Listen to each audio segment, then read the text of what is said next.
I guess it's going to start.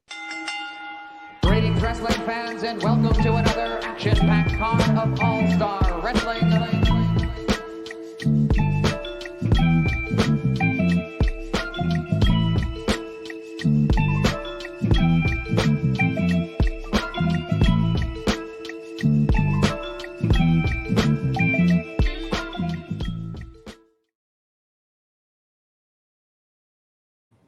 Peace to y'all. This might be something a little different.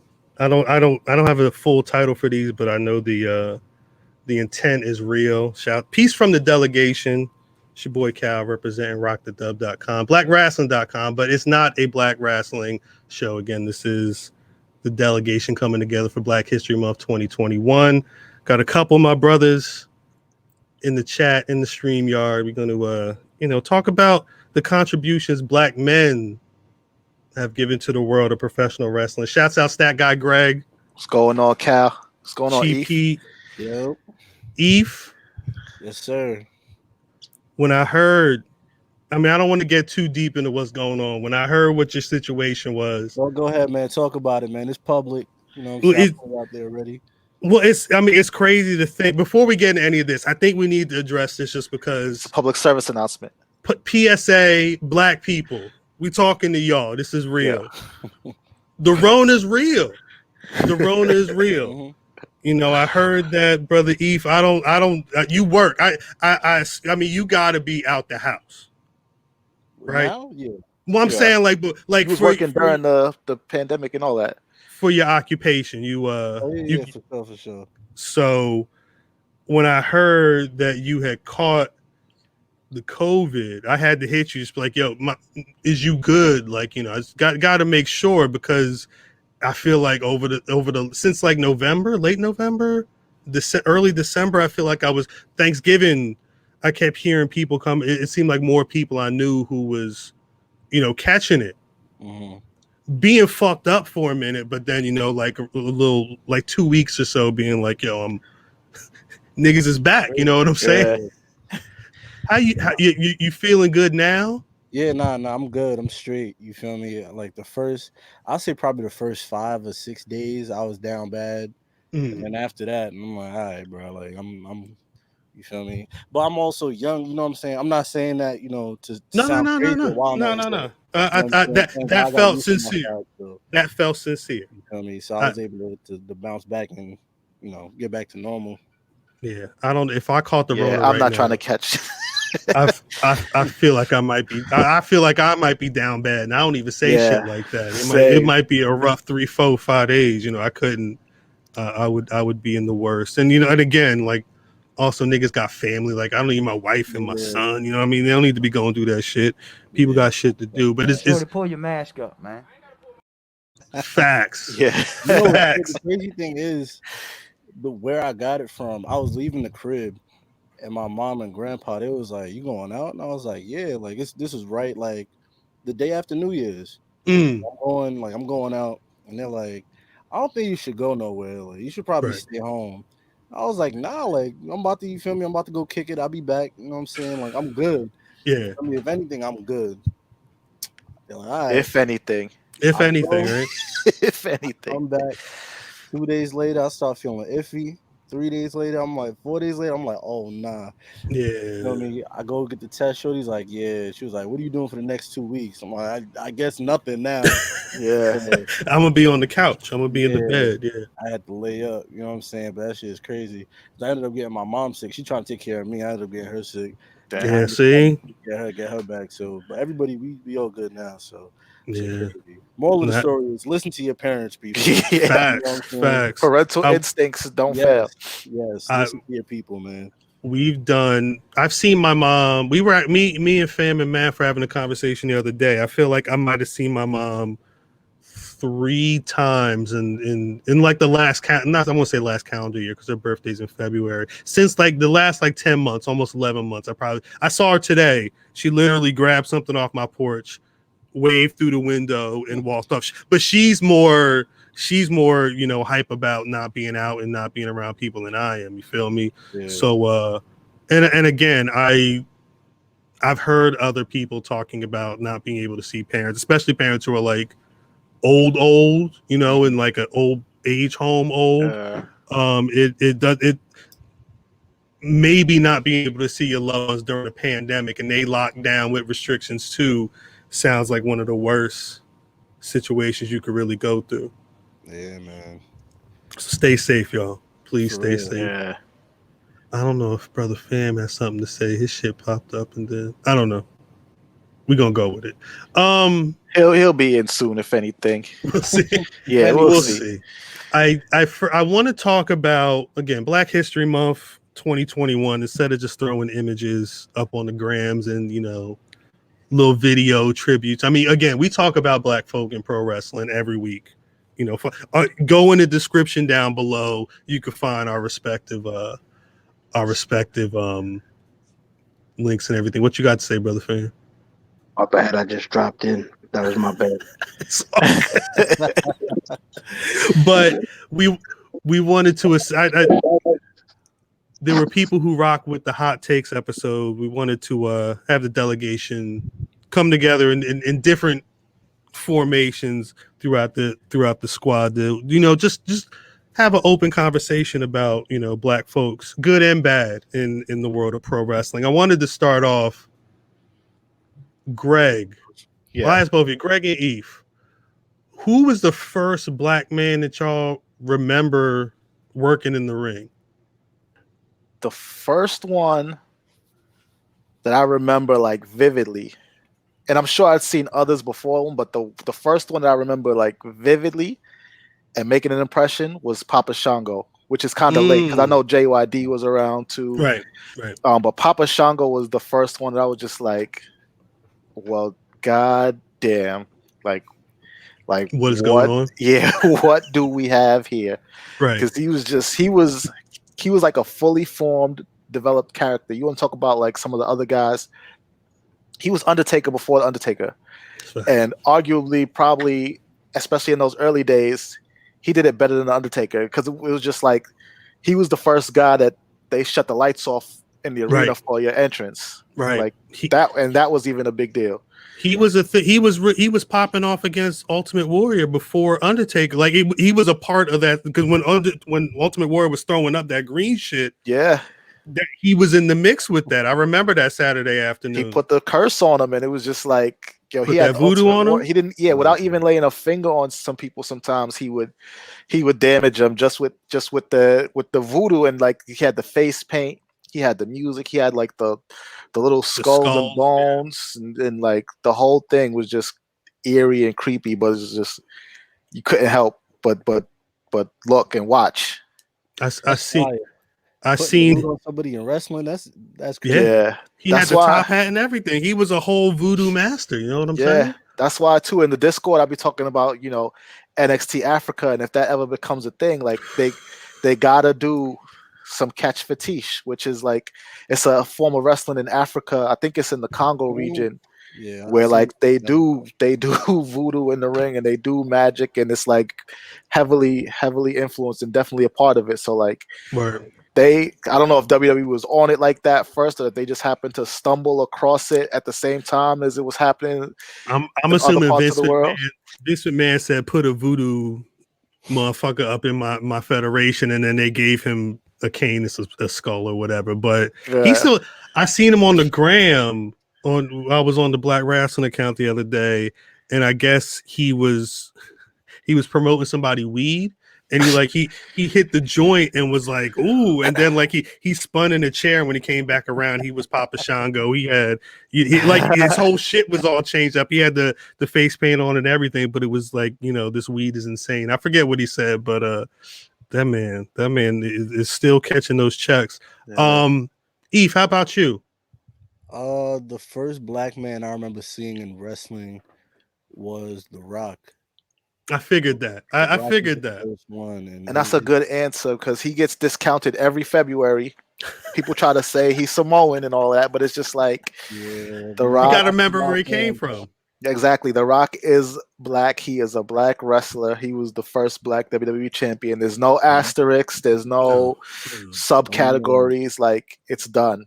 Yeah, I seen his daddy, man. That boy's black. Yeah, especially his Rocky character Johnson, too. yeah, His character, yeah. man, like he was black. Like his character was like the hood getting money dude. So he had the gold Right. chain, he had the Gucci, Versace he had the shirt. glasses, yeah, he had the Versace shirts, he had the Gucci loafers. Like he was the black getting money dude. He was talking in slang, talking about smackdowns and Rudy Poos and all that. Like Rudy Poots. yeah, he was in the Nation of Domination.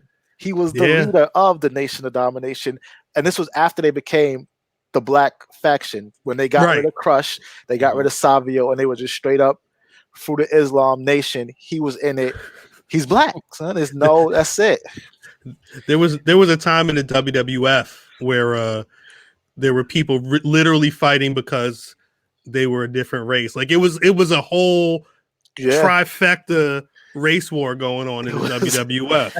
They built the Survivor Series around that too. I remember it was Gang Rules. I think it was 90. The Gang Rules Survivor Series. It was the gang. Yeah. It's facts though. That was facts. The Boricuas. That shit is crazy. What? It was shit. If Papa Shango was your first, I was trying to figure out which one mine was. It's either Coco Beware, or it's. I think I remember Bad News Brown more because I when I was watching, Bad News was Saturday afternoons. He was that one guy who always have the one big heel. Well, I shouldn't say big heel match, but the one like big heel squash would be him. 5 minutes just beat up some white man and then looking mad at people the whole time. But he was a whole judo master. Like his finisher was an enziguri, no? Yeah, the Ghetto Blaster. The Ghetto Blaster. That was the only hood thing about him, though. And like know, he had the backdrop. His backdrop, it looked like it was a New York City wall. It was just spray. He was from Canada or something, though. Like, he wasn't a. That's Jesus. That's Vince McMahon for you. Wow, you from Harlem, man. You from Harlem now. You got gold medals in judo. You wrestled in Stampede against all these people that are now starting to come up, the Bret Harts and all them. But nah, you from the hood, brother. Yeah. That's what did the Rock catch that? Because you mentioned him, speaking in slang and Rudy Poots. Like, how much this is true. I have. Here we go. A lot of the one thing I like about now is that for the most part, Black people can be some form of themselves. Bianca's able to put on and really use slang and things people say in everyday life, especially Black women in certain areas of the world, and that's part of her character, a big part of her character. But back then, if Slick was a pimp. Bad News clearly when you listen to the lyrics too. All right, Eve. I don't know. This is history. All right. Yeah. Educate me, man. Go ahead. He was like before The Godfather. He was like before The Godfather. There was a guy called Slick, one of the best managers, mind you. He managed the big boss man to all his people when they was heels. Big heel manager. the African Dream. That's we'll sidebar about Akeem in a sec. He had on a Kango.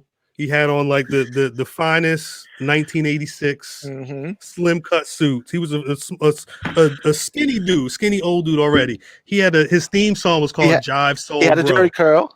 He had a Jerry curl. He turned into a reverend maybe like 6-7 years after this, but still basically the same outfit. Legitimate reverend.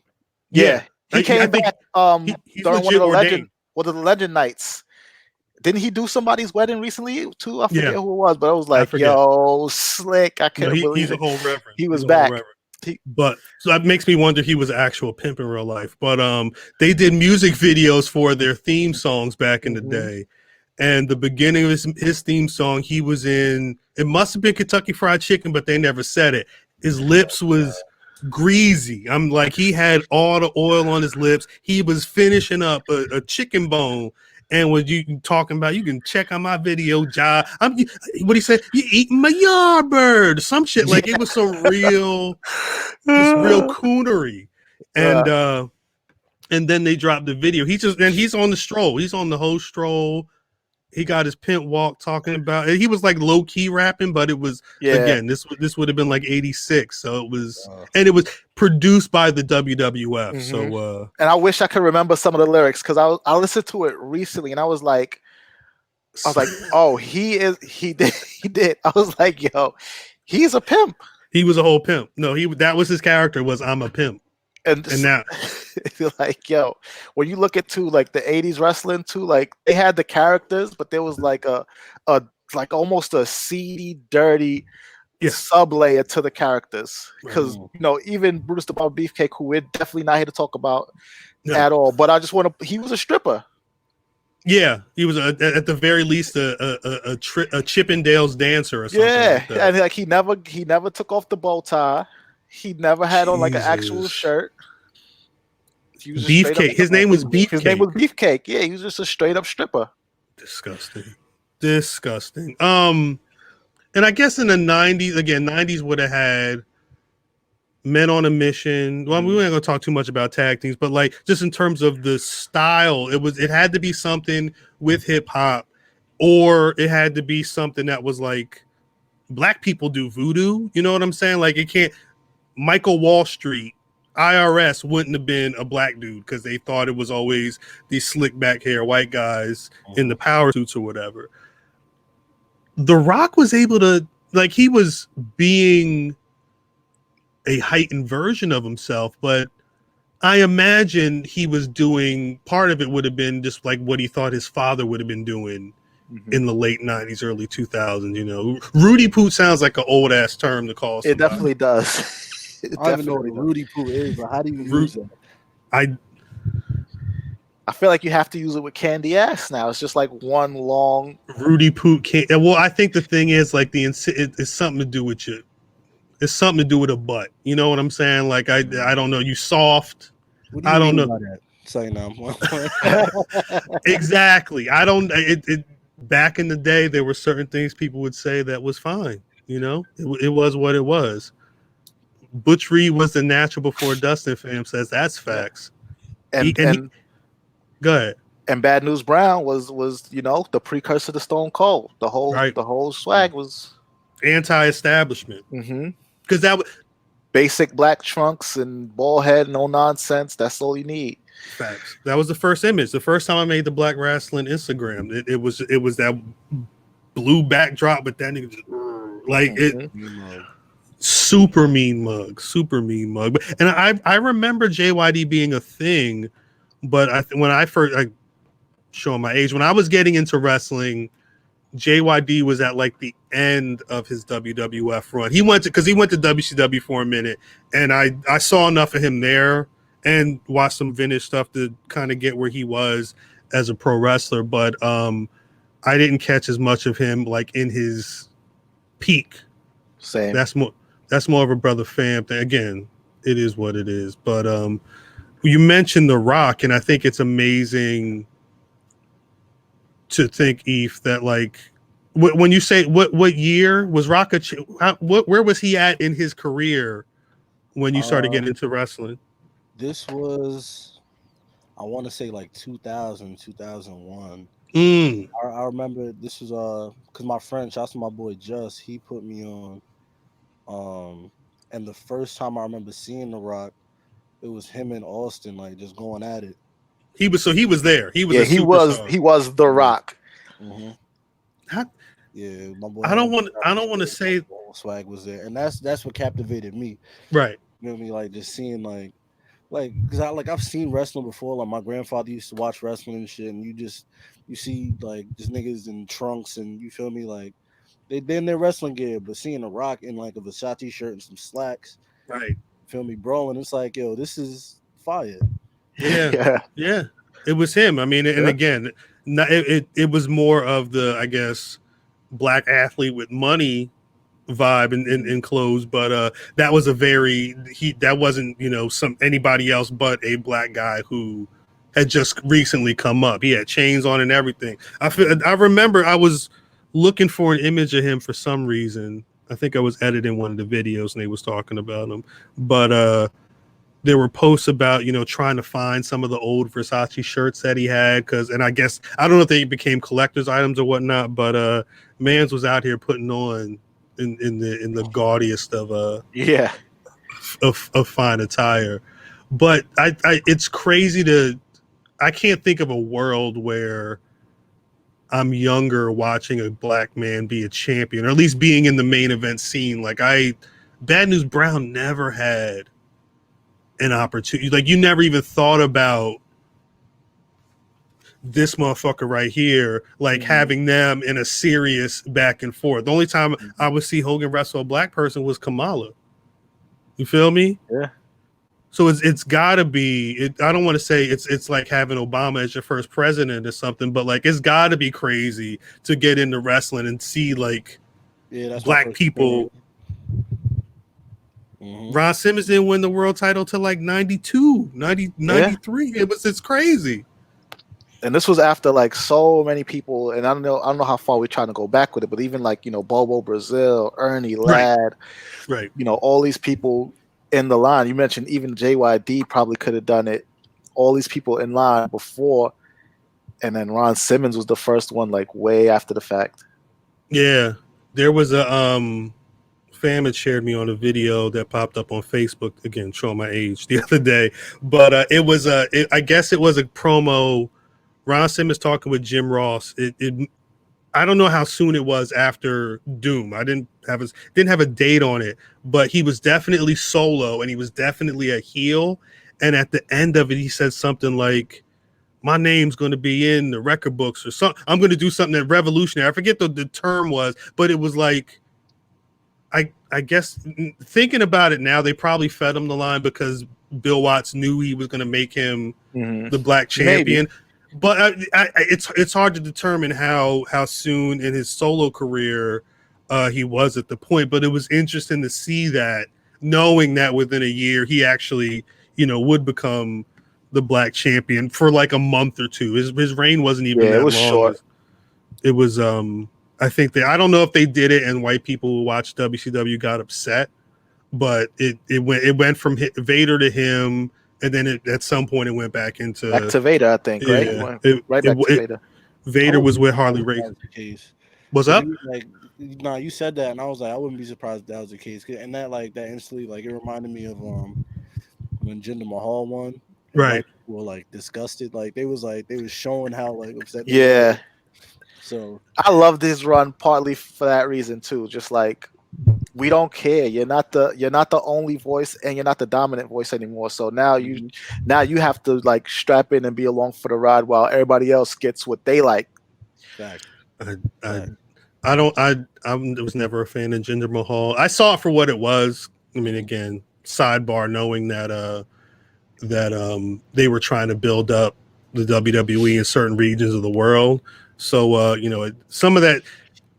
We could get into Keith Lee in a bit, but like the timing that the WWE does things with black people specifically, but people of color generally, you can tell they're chasing diversity trends or trying to, be a part of a conversation that they just can't be, and they probably shouldn't be, for lack of a better word. But the Ron Simmons thing is interesting, especially because that was like his only major singles title, I think, ever.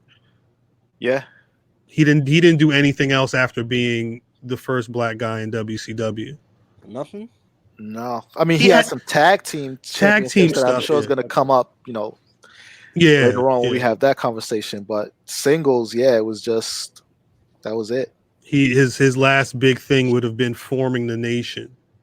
And being instrument, and because it was, again, like you mentioned, there were two iterations. There was one where it was like a rainbow coalition of people, and then there was one where it was kind of it was essentially what the Hurt Business is now, and he would have been the MVP. Well, he wouldn't have been as good at the promo as an MVP, but he was that older god putting the younger ones on, and again, birthing A-Rock. Shouts to people that grow up with a Kofi as champion or a Rock as champion. You're at that age in pro wrestling where it's the only you ain't been with a girl, you ain't done, you haven't had a taste of liquor, you know what I mean, and that's the formative years, but we didn't have that, and it sucked. It pissed me off that I don't even, I'd have to check. I don't think Too Cold Scorpio was even ECW world champion, and he was having a fire run, especially as a TV champion. He was incredible too. He was incredible, Too Cold Scorpio, just like as a talent. He was so charismatic. I can't even, and it's funny because I can't tell you what he sounds like. I don't know a single promo of his, but they're not good. When his music hit and like he stepped in the ring, like it was just magic all the time. He was, because I'm thinking of The Rock and talking about, people being able to be like, at least a form of their black self. Too Cold Scorpio was, unapologetically black. I was thinking the one Too Cold promo that we always remember was with Ron Simmons, and it was you could find that one on YouTube. It was, if you listen to the original Black Rasslin intro from like 4 years ago, you would hear like Ron Simmons, "I'm a new breed of black man," like that came from that one, but he said some other shit in there talking about never mind, I'm not gonna bring that up. Go find a promo on YouTube. Maybe somebody will link it down below. But that was Too Cold, but Too Cold could back it up. He was that Ron Simmons basically said that he didn't go full TI from what the allegedly saying, allegedly. But, he said that he had put hands on people before. But Too Cold was in WCW. I remember him and Chris Benoit, like early, like 94, 95, whatever that one Super Brawl was. They had a singles match, and aside from how what he did to his family, you hear about Chris Benoit being an excellent pro wrestler, Mexico, overseas, all this stuff.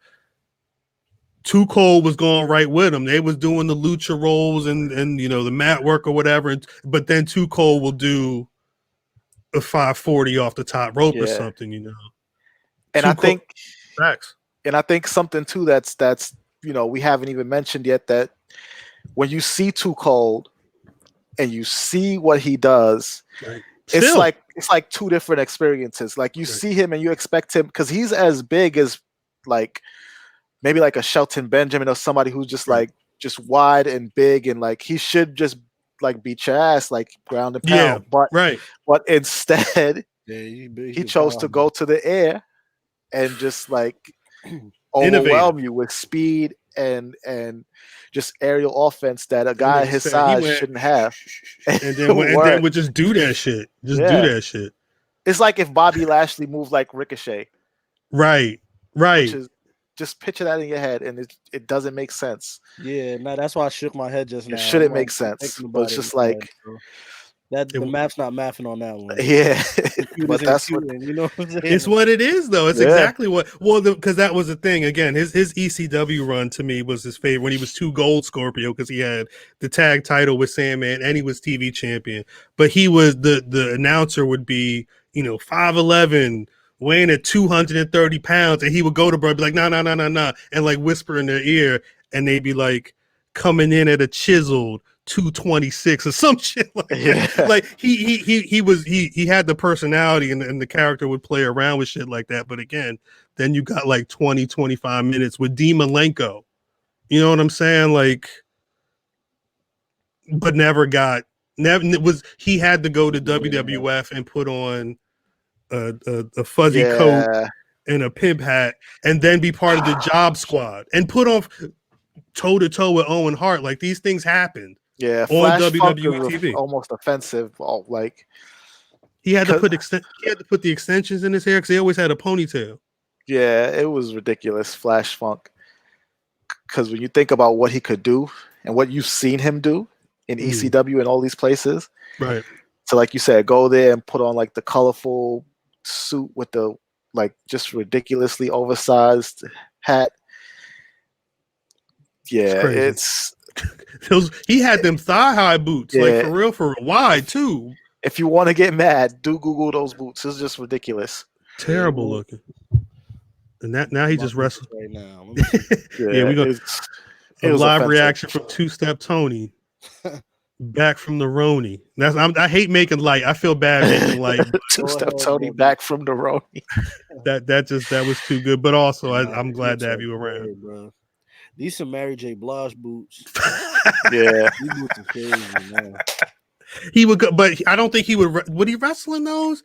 He usually had like a full body Yeah. suit. That must be why he just rips the arms off his shirts and wrestles in jeans now. Still doing somersault leg drops at like 53, 54, however old he is. He's about to have a match. He worked on a GCW event a few months ago, no? Like November, October? He works something. Let me pull up this because he's got another event coming up too. And shout to them. They got us helping out, with the promotion or whatever. Let me find. God damn it! Hold up. I'm sorry. This is all live. I apologize. Yeah, and you know what? Too, him being like 54, 55 is almost makes you upset too, because Facts. that means that when he was in WWE, Flash Funk and all that, he wasn't even 30. He was younger than AJ Styles is right now. Put that in perspective. Yeah, he wasn't even 30, and then he could have freaking. They could have done something. He could have done it all. He really could have done it all. They could have they stole everything else from ECW. They couldn't have had him work in the ICW like as a real champ or Intercontinental title as a real champion. Like he could have got some great mid card shit off if they really wanted to. Yeah. No, but he's going to be facing JTG at Fighting Evolution Wrestling. Say It Loud. It's a live pro wrestling show. They do have COVID guidelines and social distancing, and you got to wear your mask and all that. February 12th and 13th. This is down in Jacksonville, Florida. Don't say AEW. No. It's nothing to do with AEW. Right. I was like, because like Holly Dead is there. If y'all mess with some independent wrestling, they got some good people down there. But like I said, JTG and Two Colder. It looks like that's going to be the main event, and I think they might even have a socially distanced conference or something. They've got stuff going on the 12th and the 13th down there. Go to FEW_survive on Instagram to get more information. But yeah, I always hated that. And that's why I, before we move on to other conversations, I think you can't have a conversation about Black wrestling champions and not talk about not just like Kofi Kingston's win, but that whole that was probably some of the realest Black man storytelling we've had, in a while. And it was good that we were all behind him. You know what I'm saying? Yeah, that was like, I remember it vividly. You feel me? Like that moment. I think it was the it was before the Elimination Chamber, I think, because Ali had got hurt, and then Ali was supposed to be in the Elimination Chamber. Yeah. And they was doing the gauntlet matches and all that, and that's when Kofi had to, y'all know the story, right? But damn, like I don't know if he'll ever witness something that special again. I hope so. I hope so. I think we will, but it won't be like another Black champion. Maybe, odds are that it could be, but it's just like every so often you get something that special, and just like, but this one, to see everybody come behind him was just. Yeah, it was amazing. Yeah, we had Kaz on, and Kaz was talking about the Wale Mania, that WrestleMania weekend, and just like the feeling it was in the air of everybody being around, even people like rest in peace, people like Brody being out there, and Samoa Joe, showing support for the whole situation. But I remember, Ali got hurt, and then they had the one, I forget the one match, but it was the match on pay-per-view. It might have been Elimination Chamber when Kofi lost, and Xavier and Big E, and again, you talk about people who bring regular talk to life on TV and talk about, man, because the crowd's going crazy for Kofi because they're sucked up in the moment, and Big E just sitting there, man, get them flowers, man, get that was the truest representation of giving somebody their flowers before they go type shit. Because again, I remember watching Kofi having to be a fake Jamaican. Yeah. That was a thing that happened. They did that. He might have SOS was a man. Come on, but that was a fire song too. he was jamming. He was jamming. But to see him have to go through all because he was a mid card guy, he was a tag team guy. He had the one run with Randy Orton, which I'm glad they referenced in their feud when he was champion. But to see him go through all that, 10 plus years and be able to use that real story, that real struggle in the build, and then to have the rest. Man, look, as much as I hate certain things that a lot of things that the WWE has done since I've been a fan, that was a good one. I have to say, they get props for sticking the landing on that one. And same too, it's like they get a lot wrong, and we could fill a whole 2 hours of what they get wrong, but it does at least start to feel good now when you look at their roster, right, and where people's positioned and who has championships, and not even just who has championships, but who are those like top guys getting the screen time and getting the merch and going out in front of the media. And it's like they're starting to get some of their stuff right. It's not an all forgiven scenario just quite yet, but they are getting a lot of it right. And the Kofi thing too. I mean, I remember being at that Mania and just being on the floor and a little bit. No, this is just not even me, but like to show how deep that moment was, just like all the black talent in the company, like they were out of the locker room and they were on the floor, just like in the crowd, just like huddled up. And I mean, when I say in the company, I don't even mean just like Raw, SmackDown. There was like NXT guys out there. There were people who had just been signed recently, like ACH was out there, and like everybody was just on the floor, like writers. Producers with their badges out there, like everybody's out there just to watch that match and just like take it in. And like you could tell that that's what they came to see, because it was in the middle of the show, and then like when the music hit, everybody came out. They found a spot to just stand. Some of them might have even been blocking people who had like seats and were paid to see the show. Right. And then the bell rang, and everybody just like almost a calm before even being able to celebrate, just like watching it all, taking it in, and then they went right backstage to go do whatever they had to do. But like for that moment, everything just stopped, and they had to just see it, and be a part of it. It's funny you mentioned being at WrestleMania, because me, Cody, and Chris, we were at Raw the day after, and that's right. Because they was in Brooklyn. Yeah, he was at the Barclay, and seeing Kofi come out with the title, like that shit was surreal. Like it was like, damn, like he really has it. Yeah. You know what I'm saying, like it's around his waist. My boys, you feel me? Like the New Day is around him. Like it was just special, man, to say the least. It was just a special moment, being able to see that, witness it in person. That shit was special.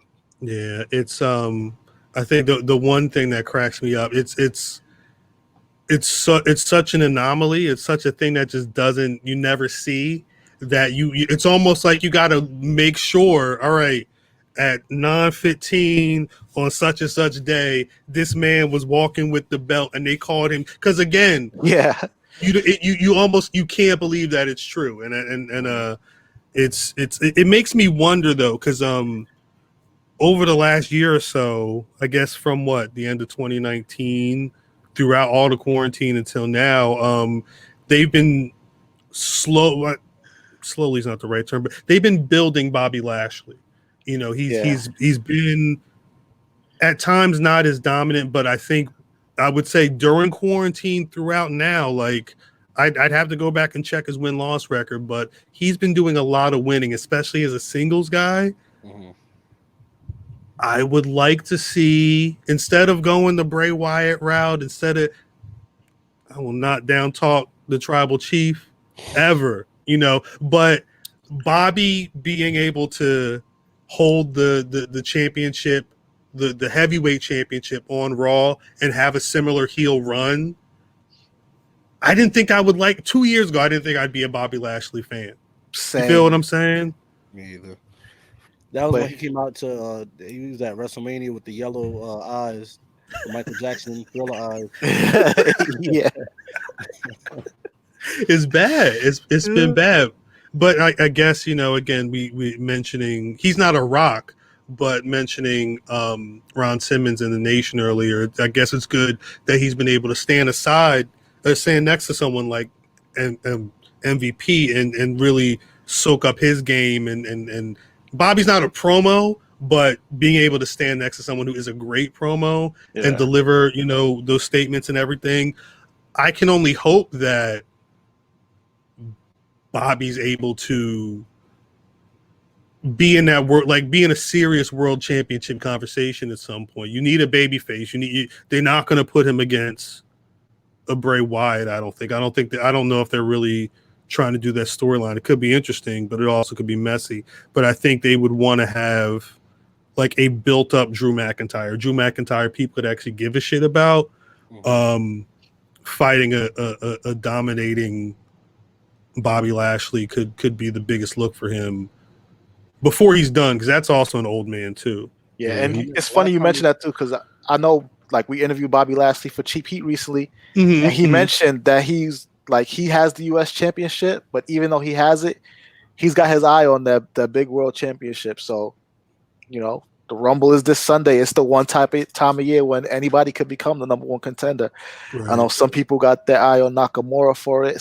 People have Daniel Bryan for it. But Bobby Lashley is as good a pick as anybody, especially if his other teammates in the Hurt Business are in the Rumble, then he has some muscle. He has some people that can help him get him there.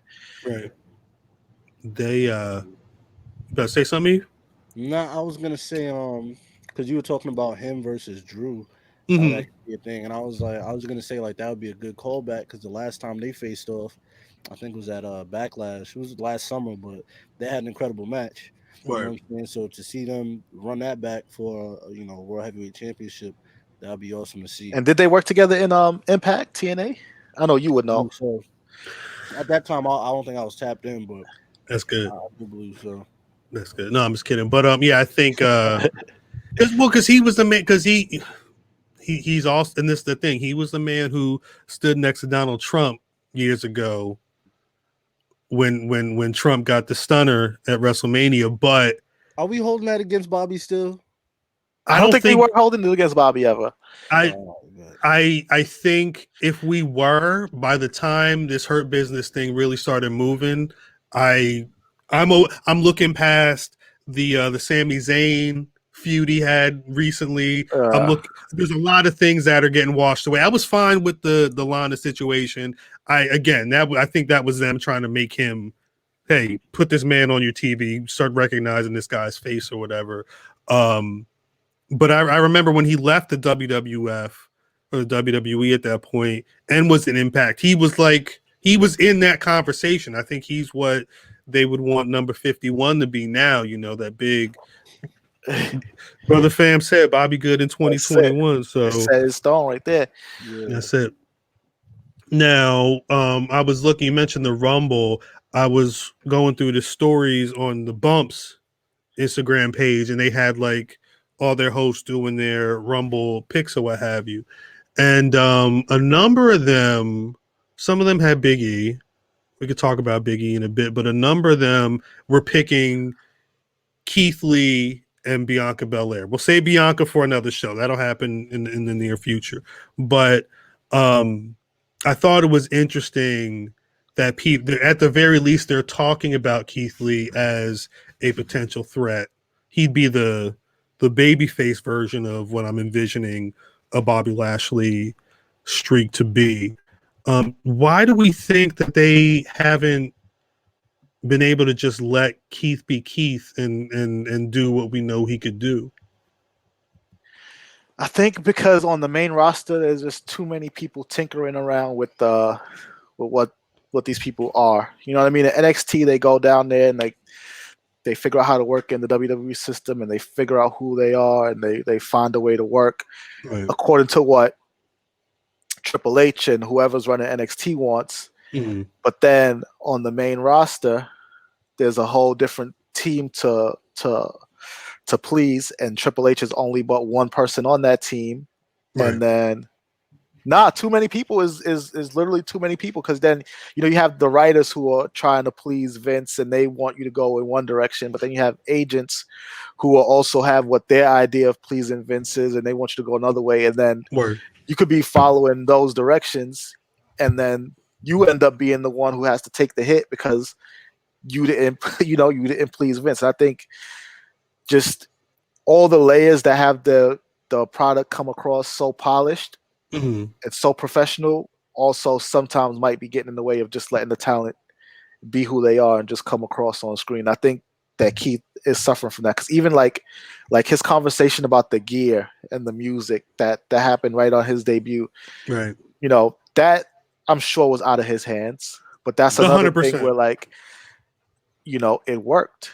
And this is what you were doing with the guy when he came in the Rumble and in Survivor Series last year. Like, fans who've been watching know this guy Right. from those moments. Even if you want to say they don't know him from NXT, they at least know him from that.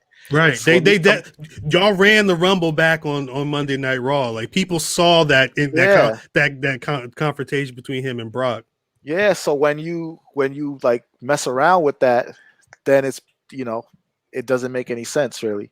Right. Right. Yeah, I agree with everything Greg said. Just having to go through so many people that it interferes with the talent. You know what I'm saying? Like we all of us know what Keith is capable of. We know Right. we've seen his body of work. We know what Keith could do. Mhm. And I just think, like Greg said, just having to go through so many people to please one person is kind of it Too waters down much. the talent. Yeah. Very too much. It's fun. We've talked a little WCW and a lot of WWE, and I always find it funny. I feel like I'm kicking a back in every time I talk about them, but AEW, they were billed as The woke diversity. brand. Yeah, like it was LGBTQ friendly. It was diverse. Brandy Rhodes and Scorpio Sky. Then like black folks aren't like Private Party had to go to Impact to challenge but to become number one contenders off the rip for the World Tag Team Championships. Like I see that stuff, and it's always interesting to me that the woke brand isn't like the journey of a black pro wrestler, especially a male, because I think a lot of the black men are in some type of team, whether it's Will Hobbs and Ricky Starks, or it's Private Party, or there's a lot of Scorpio Sky was SCU. Sonny Kiss is even teaming with Joey Janela every now and again. So it's always interesting. Such a waste of Sonny Kiss, man. It really is. Like, I don't care what anybody says. Joey Janela is hot for 2 weeks out of the year, and it's the 2 weeks going into WrestleMania weekend when he's doing his spring break, and that's it. Which is fine. Let him do that, but just do your thing. Yeah, do your thing, like you said. Get your money, do that. That's fine, but like that doesn't sustain itself for the other 50 weeks, and it's sort of like it's a black hole sucking the life out of Sonny right now. Like, and that's the thing that frustrates me about AEW too, is because you can't critique them because their fans coddle them and make excuses for everything that they do. Right. And in this one, the critiques are super valid because they position themselves as like the woke brand, the diversity brand. Like, but you look at their executives, right? There's Tony Khan, and then all white men, and then Brandy Rhodes, who I have no issue with nepotism, but you gotta admit that if Brandy Rhodes wasn't Cody's wife, maybe whoever Cody's wife is would be there, or like another one of Cody's friends would be there. But like, she has the spot, but you can't. It feels sort of hollow when you hold her out as like diversity. And then when you talk about like the LGBTQ friendly stuff, and then Sonny Kiss and Nyla Rose, but they didn't really do anything with either one of them. Right. Their women's division was faltering through no fault of the talent, because they have a lot of talented people that work there and that want to work there. But then, like, what do they even bother doing with Big Swole and Britt Baker and all those people? And even like you have AEW Dark, which is where they put all That's where all the black talent people that are. they put all the talent that we want to see on there. Like Sunny Kiss was on there for a long time, and Yep. the action figures, they don't have any really black action figures that they put Nope. out. Like all this commitment to diversity, it just feels like talk when you think about how they position the people and who they choose to make a star. And then especially when they outright say, like, our fans, we put on the show that our fans want to see. Mhm. So inherent in that is them saying that our fans don't want to see the women, they don't want to see the black people. This is what they want to see, and this is what we're going to show them. Fans. And right, and even that promo, just like the that promo fell along lines that it was just so obvious to see what was going on. It's just like it was like two Americas with that promo, because everybody who knew that wasn't it, and then their fans and everybody else was just like, oh, I would love to see Brandy so fired up. That was great. And it's just like, it's frustrating, man. It's frustrating, but we can't talk about that, No, they don't like that. We'll see what Cody says when he's on in these conversations, because I know he's a ardent supporter. But Championship Wrestling. I try to tell y'all, man, they do a lot of talking and not enough walking. Facts. Nasty. Big facts. Big facts. And you would think, because the thing is, if you're really gonna do it, if you're really gonna again be at talking to the press, with making sure you have every color, every type of person in the organization on the front line, it would be so easy for y'all to walk that walk, to put someone down and really make, even if you don't want to make them the heavyweight champion, you know what I'm saying, you could do something with that TNT title if you really wanted to. This again, make Ricky Starks a heel. I don't want to say I remember talking about him being The Rock on here on Black Rasslin. I know people talking about, giving him the nickname of the Pebble, and then hearing Chris Jericho, he mentioned it during the Brody tribute show when they had, that another multiple man match. He could be that guy with a TNT championship or a TNT like championship, whatever you would want to do, just to get people over. And I'm not saying make it all, don't make that the diversity championship, but you got people there that could work and would be able to, do something. Yeah. But I guess their fans don't want to see it. Yeah. And it's like, you hate to have this conversation, but you can't help but look across the street and compare and think about a time when, WWE, both of their tag team champions were black. And Sasha Banks was a champion while being a women's tag team champion. And then this didn't even go back to, Keith Lee holding both the singles belts on NXT and like, it's like, what are you doing? It's not that hard to just throw. It's not that hard. Throw. You don't even have to throw the title on a black person or something like that, but just like put them on TV. Something. That would be nice. A singles run, like a meaningful storyline. We'll even start there. It's like the bare minimum. You know what I mean? Because you mentioned Brand. She ended up announcing that she was pregnant. They were gonna have a baby or what have you.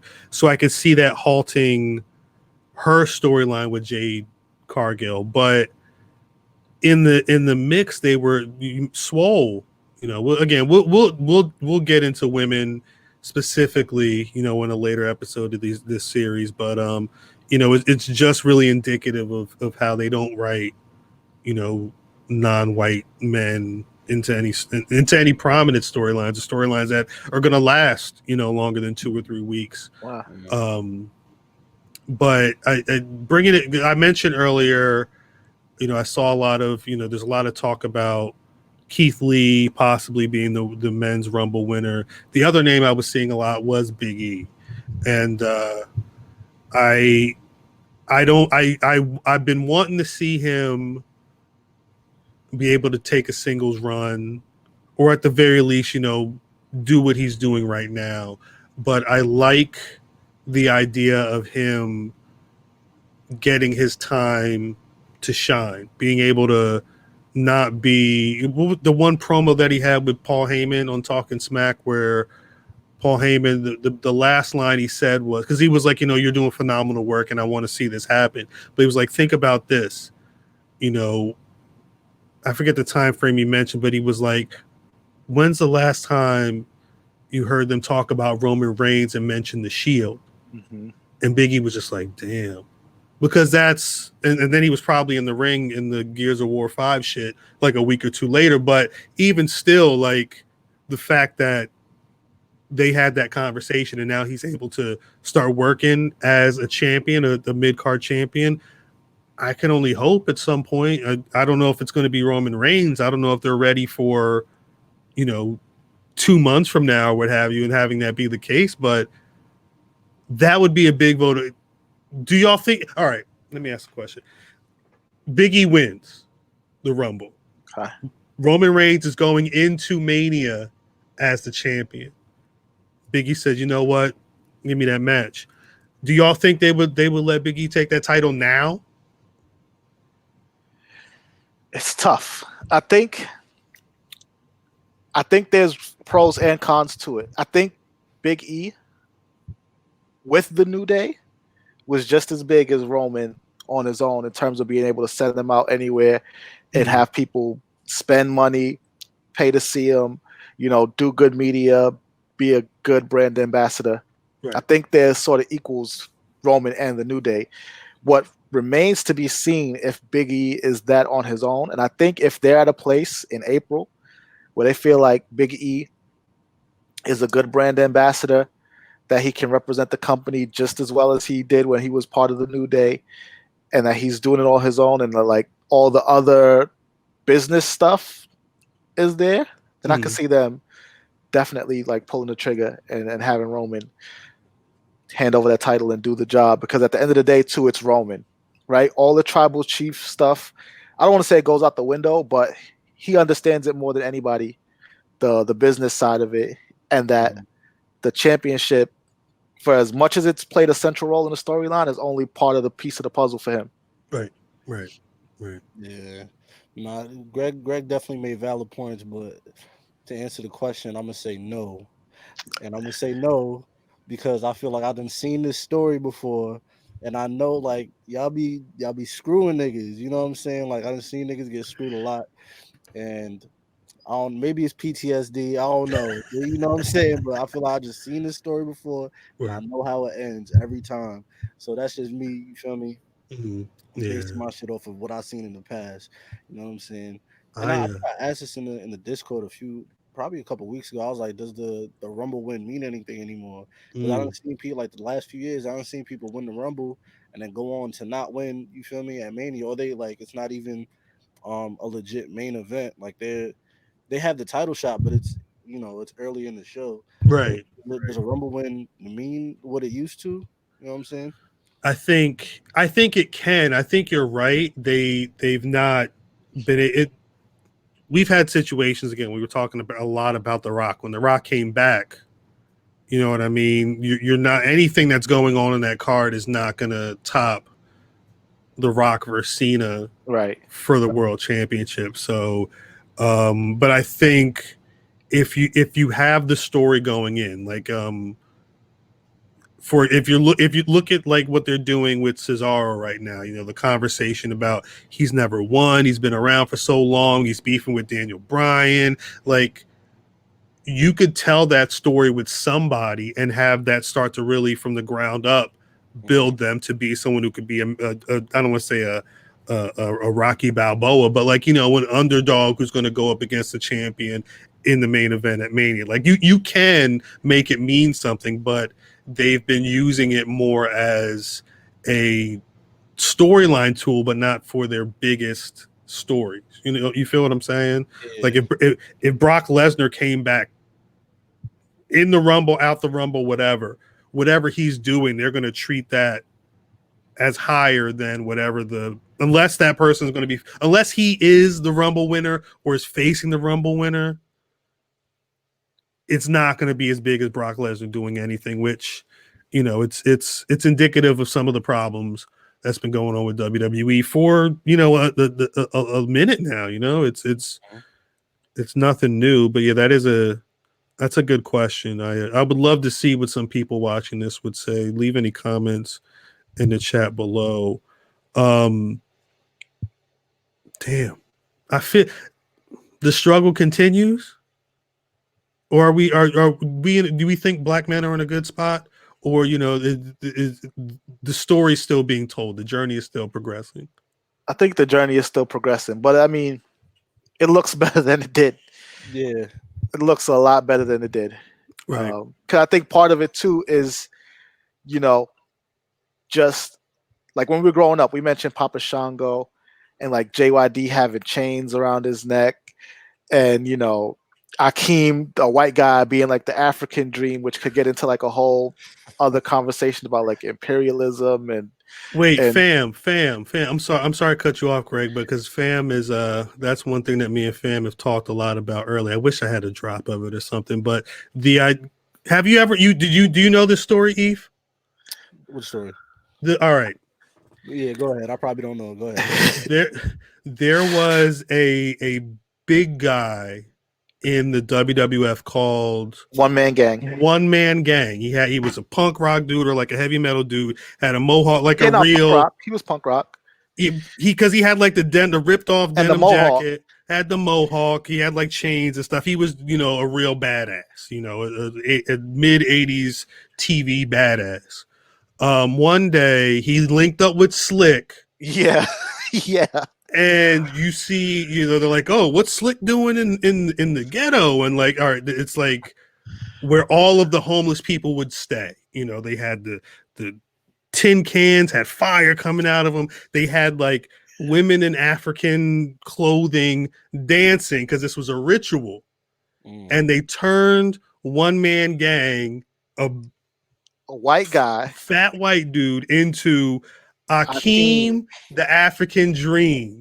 He had a dashiki on. Blue and yellow dashiki. A blue and yellow dashiki with a fat. Yes. That happened. And he was trying to do all that. This was him trying to do his, dancing and shit. And they played it up for a second, like what is going on commentary. But I think it was like a good 2 weeks, and they said, "Fuck, he's just Akeem," and he would him and Big Boss Man were the Twin Towers. Yeah. For a minute, you know what I'm saying? And I don't supposed to be like a jab at Dusty, right? Like Dusty, because Dusty was the American Dream. Probably. I mean, the you could write a book about the shade that Vince and Dusty threw each other for decades. You know what I mean? I don't, where the hell were we? Deepest, darkest Africa. Why did we make this left turn? I don't remember. I forget. Honestly, what I was gonna say was though, because like back in the 80s when they had those characters, it was like a stereotypical depiction of black people in the black community. But now you get people like you get the Street Profits, right? And you get like the New Day and that whole shtick. And even like as late as Crime Time, people had problems with Crime Time being stereotypical depictions of black people. But now you get these people who, even like somebody like a Shelton Benjamin, whose character is just, I just wrestle good. I'm just a guy who can wrestle. Yeah, he went from being like having to have his mama on TV to like shouts out Thea, but yeah, that was crazy.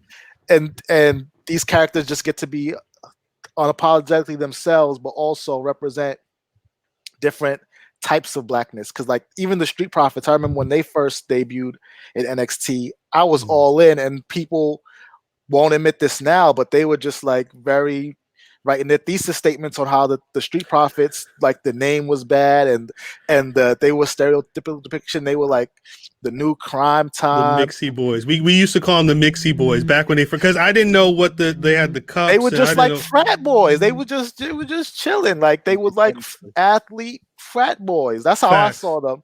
And it's like, as much as that's not me, you know what I mean? Like that's a part of the community, and they get to represent that part of the community. So like, now I think just those diverse depictions don't have to be so stereotypical and so negative. It's just like comes from a more authentic place that we can all appreciate.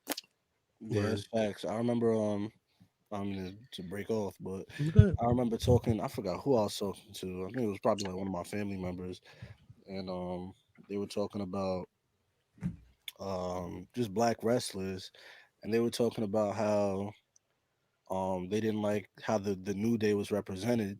You know what I'm saying? Mm, Like they were like, why they got these black men out here dancing with all these colors on, playing the trombone. You know what I'm saying? And I'm like, I had to sit there and like I broke it down to him. I was like, there's more. You feel me? Like niggas ain't monolithic. You know what I'm saying? Like right. these niggas. You feel me? There's different types of people. You know what I'm saying? Like you feel me? You're not some militant super militant when you walk out. You know what I'm saying? Like everybody's Right. different. You know what I'm saying? So why would you want that in represented in wrestling? You know what I'm saying? Right. Like everybody niggas got to be different, bro. And At the end niggas of the day, are.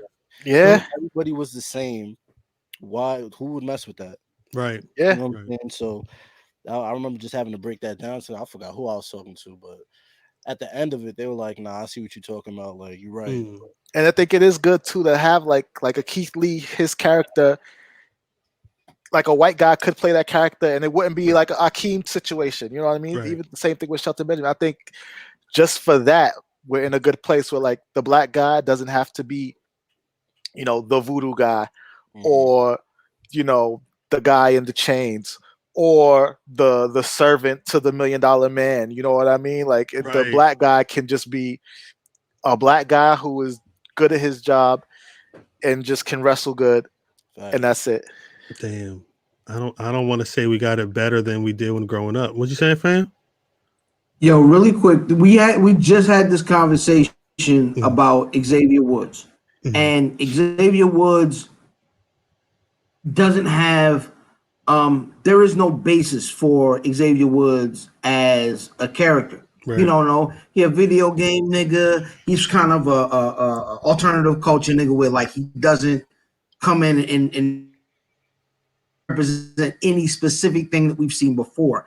And I think that's the best thing about him as a character is because he Right. represents progress.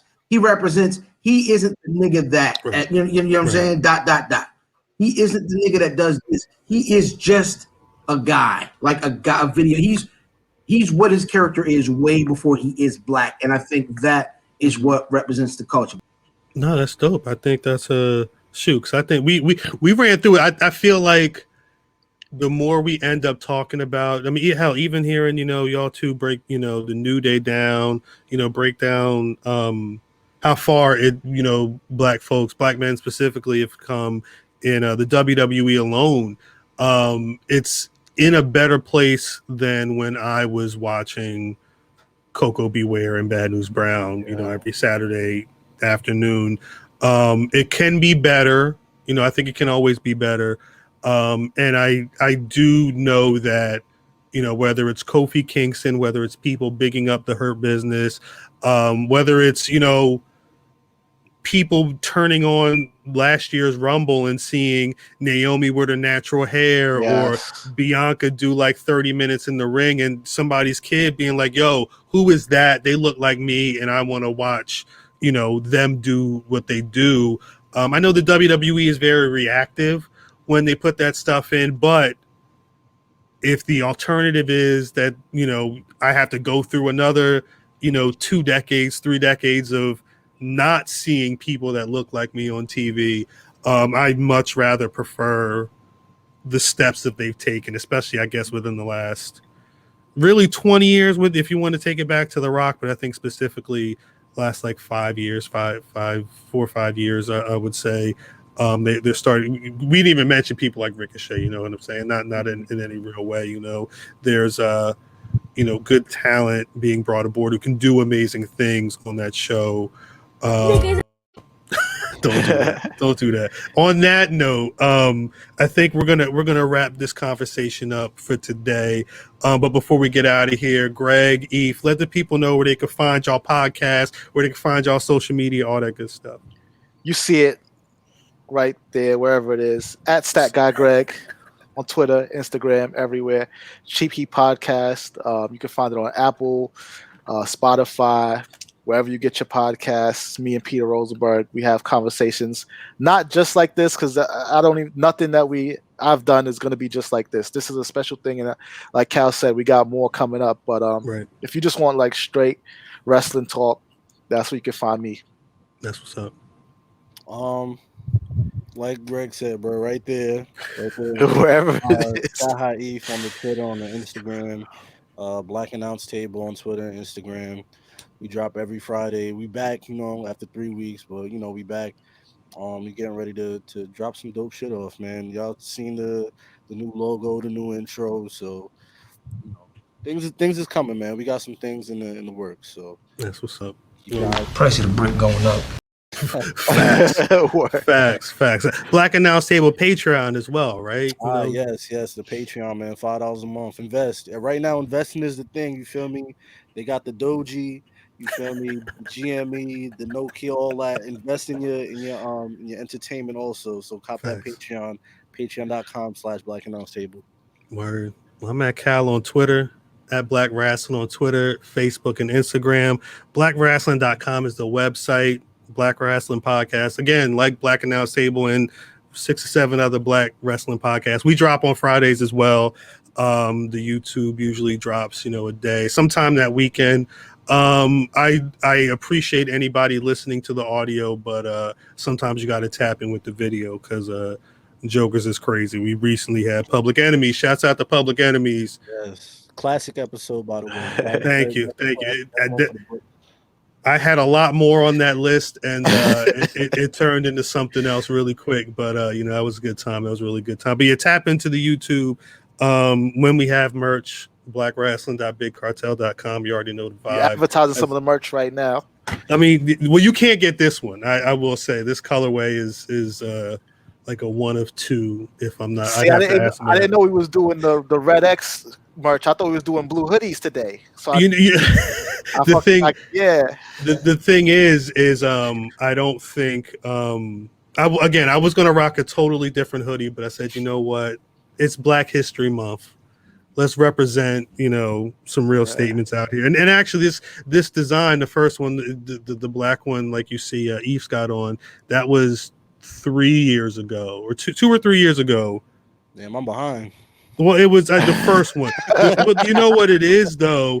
The first drops are always, this was 2 years. This was, hold up. That's my my promo photo. That was when I first opened up the mail and got the first. God, I hate myself sometimes. I'm just kidding. But with every drop, things have gotten better, and so you might have had like iteration 2 of the Red X. Man, this is my favorite. No cap here. This is my favorite hoodie, bro. Right. You feel me? I wear this around the crib a lot. I go out in this a lot. You feel me? Like I throw it on with the North Face. You feel me? It looks good, bro. It's a dope hoodie. Facts. Appreciate that. Ask about it. I tell them. You feel me? So I got something good, man. Also, man, I need that. Math got a 1 of 1, the Roddy Piper joint, and it goes so crazy. This nigga with these 1-on-1s has stop. I've selfish. It's villainous. It's villainous. The white Red X Roddy Piper. I think, matter of fact, it was the Roddy Piper who was wrestling Bad News Brown, and he did half of his face black. He had actually did half his whole body black and half white. I forget his 1-on-1s. It's a lot of tests, but like I think he's smart because he can make a test that is probably better than some of the other stuff he would want to wear half the time. He's got the. We'll talk about that off here. He knows exactly. I'm on you, Jack. I'm on you. I know what you're doing. He does. Knows exactly what he's doing. But yeah, that's us. Thank y'all for watching. Thank y'all for listening. There will be more conversations like this dropping, throughout Black History Month. So salute to y'all for checking us out. Salute to Eve and Greg for taking the time to talk. Really appreciate y'all. Of course.